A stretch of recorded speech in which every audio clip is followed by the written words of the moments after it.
결론, 세계 경제를 어떻게 재건할 것인가? 지금 우리의 당면 과제는 세계 경제를 완전히 새롭게 재건하는 것이다. 2010년 현재의 경제 상황이 대공황 때보다 그나마 더 나은 이유는 정부가 엄청난 재정 적자와 사상 유례 없는 통화량 확대로 수요를 진작시켰고, 예금 보험을 확대해서 집단적인 예금 인출 사태를 막고 상당수의 금융기관에 구제금융을 제공했기 때문이다. 그리고 실업자가 늘면 자동적으로 증가하는 실업수당과 같이 경기가 악화되는 경우 자동적으로 복지 지출이 증가하는 시스템이 없었다면 우리는 아마 1930년대보다 훨씬 더 극심한 경제 위기를 경험했을 것이다. 현재 세계를 지배하는 자유시장 시스템이 근본적으로 옳다고 믿는 사람들은 현 시스템을 이리저리 적당히 보수하면 될 것이라고 생각한다. 그러나 지금까지 살펴본 바와 같이 자유시장 경제학의 근저를 이루는 이론적, 경험적 가정은 의문의 여지가 많다. 따라서 우리가 그동안 경제와 사회를 조직해온 방식을 그냥 수정하는 정도가 아니라 완전히 새롭게 재구성하지 않으면 안 된다. 그렇다면 무엇을 할 것인가? 결론에서는 우리의 경제 시스템을 재설계한다고 할 때 명심해야 할 8가지 원칙만 짚고 넘어가려고 한다. 8가지 원칙은 다음과 같습니다. 첫째, 윈스턴 처칠이 민주주의에 대해 한 말을 빌려 자본주의에 대한 생각을 정리하자면 자본주의는 나쁜 경제 시스템이다. 문제는 다른 모든 시스템이 더 나쁘다는 것이지만 저자가 이 책에서 문제 삼는 것은 자유시장 자본주의이지 모든 종류의 자본주의는 아닙니다. 이윤동기는 여전히 경제를 돌아가게 하는 가장 강력하고 효과적인 연료이며 우리는 이런 이윤동기를 최대한 활용해야 합니다. 그러나 지난 30여 년 동안 엄청난 수업료를 치르면서 배웠듯이 이윤동기에 아무런 규제도 가하지 않는 것이 그것을 가장 잘 활용하는 방법은 아니라는 점을 명심해야 합니다. 시장은 무수한 경제 주체들이 수행하는 여러 가지 복잡한 경제 행위들을 상호 조정하는 데 특히 효율적인 메커니즘입니다. 그러나 이와 동시에 우리는 시장이 메커니즘 혹은 기계에 불과하다는 것도 명심해야 합니다. 시장은 다른 기계와 마찬가지로 세심한 규제와 조정을 필요로 합니다. 시장은 엄청나게 좋은 일을 할 수도 있고 안 좋은 일을 할 수도 있습니다. 또 참여자들의 태도와 동기 그리고 시장을 지배하는 규정을 적절하게 변화시킴으로써 시장은 더 잘 돌아갈 수 있습니다. 자본주의 경제를 운용하는 데에는 다양한 방법이 있습니다. 자유시장 자본주의는 이런 방법 중 하나일 뿐이고 그 중에서도 그다지 좋은 방법이 아닙니다. 지난 30년 동안의 경험에서 알 수 있듯이 자유시장 자본주의는 이를 신봉하는 사람들의 주장과는 달리 경제 성장을 늦추고 불평등과 불안정을 고조시켰으며 때로는 엄청난 규모의 금융위기를 더욱 빈번하게 초래했습니다. 따라서 자본주의를 하되 좋지 않은 결과를 가져온 자유시장주의라는 고삐 풀린 자본주의에 대한 맹목적 사랑에서 눈을 떠 더 잘 규제된 다른 종류의 자본주의를 해야 합니다. 이 다른 종류가 정확히 어떤 것인지는 우리가 가지고 있는 목표, 가치, 믿음에 따라 달라질 것입니다. 둘째, 인간의 합리성은 어디까지나 한계가 있다는 인식 위에서 새로운 경제 시스템을 구축해야 합니다. 2008년 금융위기는 우리가 이해하고 통제할 수 있는 능력을 훨씬 넘어서는 복잡한 세상을 특히 금융 부문에서 만들어버린 탓에 일어난 것입니다. 우리의 경제 시스템이 붕괴한 것은 복잡한 상황에 대처할 수 있는 인간의 능력이 근본적으로 무한하다고 믿는 경제학자들의 조언에 따라 시스템이 재구성되었기 때문입니다. 따라서 새로운 세계를 건설하려면 우리의 객관적 사고 능력이 제한적이라는 사실을 받아들이고 시작해야 합니다. 흔히 투명성만 높이면 대규모 금융위기가 또 일어나는 것을 막을 수 있다고 생각합니다. 그러나 이는 잘못된 주장입니다. 근본적인 문제는 정보의 부족이 아니라 인간의 정보 처리 능력의 부족이기 때문입니다. 문제가 정말 투명성이 결여되어 일어난 것이라면 투명성이 높기로 유명한 스칸디나비아 국가들은 1990년대 초반 금융위기를 겪지 않았을 터입니다. 이른바 금융혁신이 계속 무제한적으로 허용된다면 우리의 규제 능력은 끝까지 우리의 혁신 능력을 따라잡지 못할 것입니다. 셋째, 인간이 이기심 없는 천사가 아니라는 것은 사실입니다.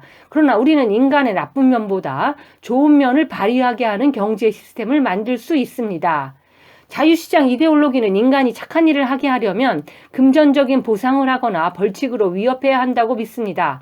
문제는 이런 믿음이 부자는 더 많은 금전적 보상이 약속되어야 더 열심히 일하고 가난한 사람은 더 가난하게 될 것을 두려워해야 더 열심히 일한다는 이상한 주장으로 탈바꿈한다는 것입니다. 물질적 자기이익 추구가 인간 행동의 강력한 동기임은 확실합니다.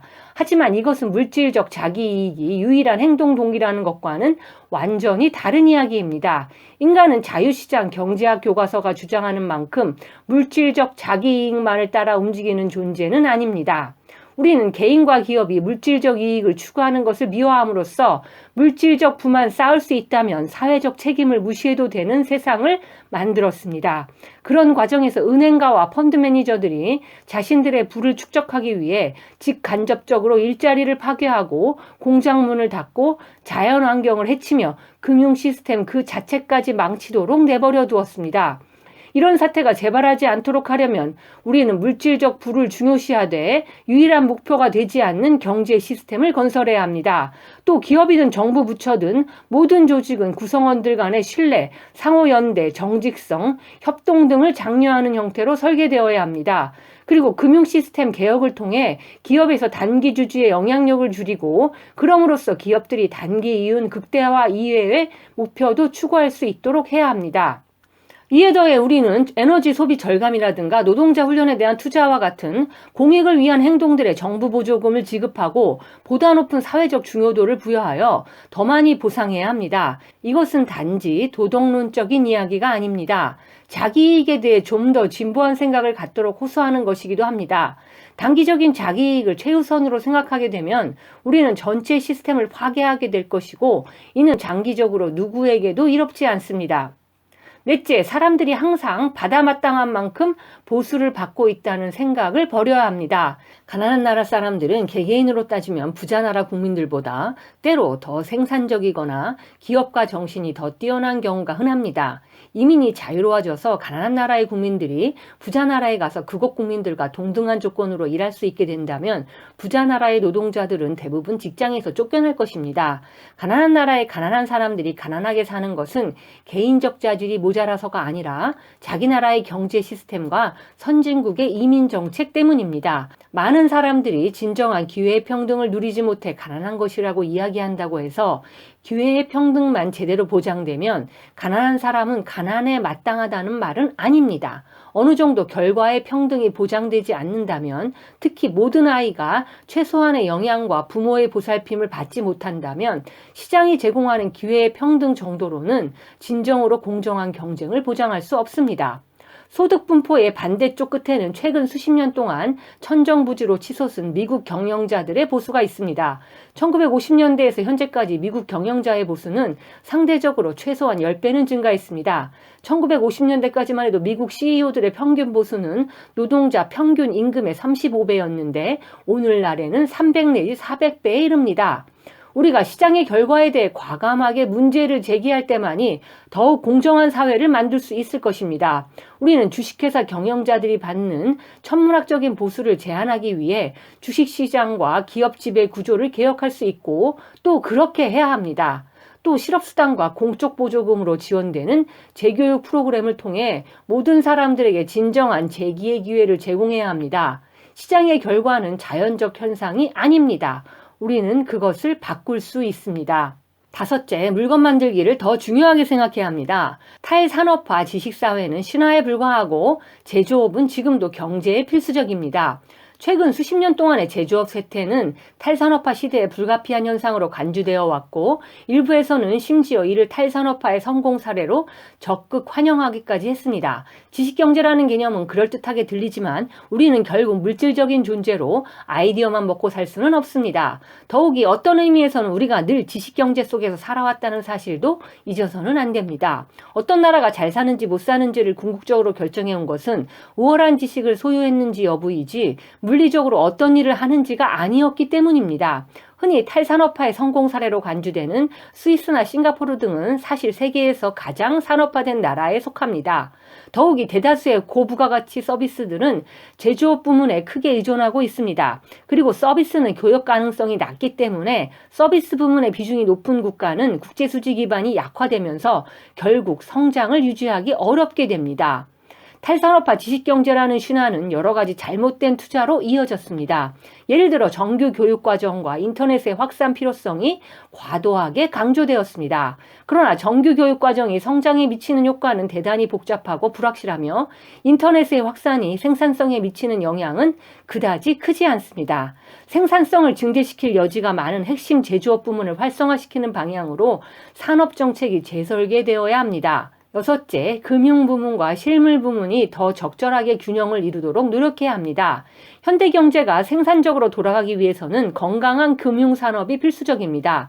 금융 부문이 하는 가장 중요한 역할 중에 하나가 바로 투자를 하고 나서부터 그 투자가 결실을 맺을 때까지의 시차를 메워주는 것입니다.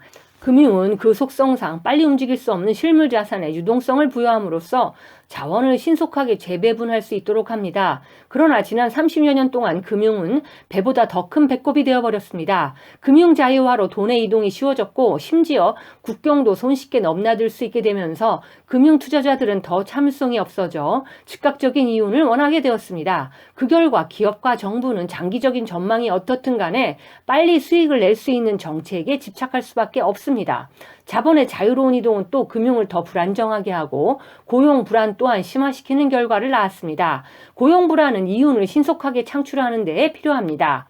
금융 부문은 속도를 늦춰야 합니다. 실물 부문과 금융 부문 간 속도 차를 크게 줄이지 못하면 장기 투자의 확대나 실질적인 경제 성장을 촉진할 수가 없습니다. 생산적 투자가 결실을 맺기까지는 오랜 시간이 걸리는 경우가 많기 때문입니다. 일곱째, 더 크고 더 적극적인 정부가 필요합니다. 지난 30여 년 동안 자유시장 이데올로기는 정부가 사회병폐의 해결사가 아니라 병폐의 일부라고 끊임없이 주장해왔습니다. 물론 정부 실패의 사례가 존재하고 그중 일부는 엄청난 실패였던 것도 사실입니다. 그러나 시장과 기업이라고 실패하지 않는 것은 아닙니다. 더 중요한 사실은 정부가 눈부신 성공을 거둔 사례도 많이 있다는 것입니다. 정부의 역할은 철저히 재평가될 필요가 있습니다. 정부의 역할이 위기관리에서 그쳐서는 안 됩니다. 정부는 풍요롭고 평등하며 안정적인 사회를 건설하는데 더 큰 역할을 해야 합니다. 정부가 가진 본질적인 한계 그리고 그동안 정부의 역할을 약화시키기 위한 다양한 시도 등에도 불구하고 적어도 지금까지 고안된 제도 중에서는 민주주의 정부가 사회적으로 제기되는 여러 상충된 요구들을 조정하고 더욱 중요하게는 사회 전체적으로 복지 수준을 향상시키는 가장 우수한 장치입니다. 자유시장 경제학자들은 또 적극적인 정부는 성장에 악영향을 끼친다고 주장해왔습니다. 그러나 이런 상식과 달리 사실상 오늘날 부유해진 나라들은 모두 정부가 경제 발전을 위해 적극적인 개입 정책을 구사했습니다. 정부 개입은 제대로 계획되고 추진되기만 하면 경제를 더 역동적으로 만들 수 있습니다. 이제 우리는 더욱 활력 넘치고 안정적이며 더 평등한 경제 시스템에서 정부가 어떻게 핵심 요소가 될 수 있는지를 더 창조적으로 생각할 필요가 있습니다. 이를 위해서는 더 좋은 복지국가, 더 나은 규제 시스템, 특히 금융 부문에 관한 더 나은 규제 시스템, 그리고 더 우월한 산업 정책 등이 필요합니다. 여덟째, 세계 경제 시스템은 개발도상국들을 불공평하게 우대해야 합니다. 대부분의 부자 나라들에서는 민주주의의 제약 때문에 완전히 자유시장주의에 맞는 개혁이 이루어지지 못했습니다. 이런 사정들로 인해 자유시장 정책이 실험된 곳은 주로 개발도상국들이었습니다. 개발도상국들은 선진국보다 훨씬 철저하게 자유시장 정책을 시행해야 했고 이에 따라 경제성장, 경제 안정성, 평등 측면에서도 선진국보다 훨씬 못한 성적을 거두게 되었습니다. 따라서 세계 경제 시스템은 개발도상국들이 자국에 적합한 정책을 추진할 수 있는 정책 공간을 넓혀주는 방향으로 완전히 개편되어야 합니다. 특히 자국시장 보호, 외국인 투자 규제, 지적재산권 등에서 개발도상국에 더 관대한 체제가 필요합니다. 이런 정책들은 지금 선진국들이 과거 개발도상국이었을 때 실제로 사용했던 것들이기도 합니다. 물론 이런 모든 제안은 일부 선진국들이 주장하듯이 개발도상국들에게 부당하게 유리한 것입니다. 그러나 개발도상국들이 이미 국제관계에서 수많은 불이익을 당하는 마당에 이 정도의 봐주기 시스템은 용납될 수 있다고 봅니다. 지금까지 언급한 8가지 원칙은 모두 지난 30년 동안의 경제적 통념들과 직접적으로 배치되는 것들입니다. 그러나 지금이라도 세계를 퇴보시키고 재앙의 구렁텅이로 내몰았던 원칙들을 포기하지 않는다면 우리는 다시 예전과 비슷한 대참사들을 반복하게 될 것입니다. 빈곤과 불안으로 고통받는 수십억 인구의 처지를 개선하기 위해 우리는 적극적으로 행동해야 합니다. 감사합니다.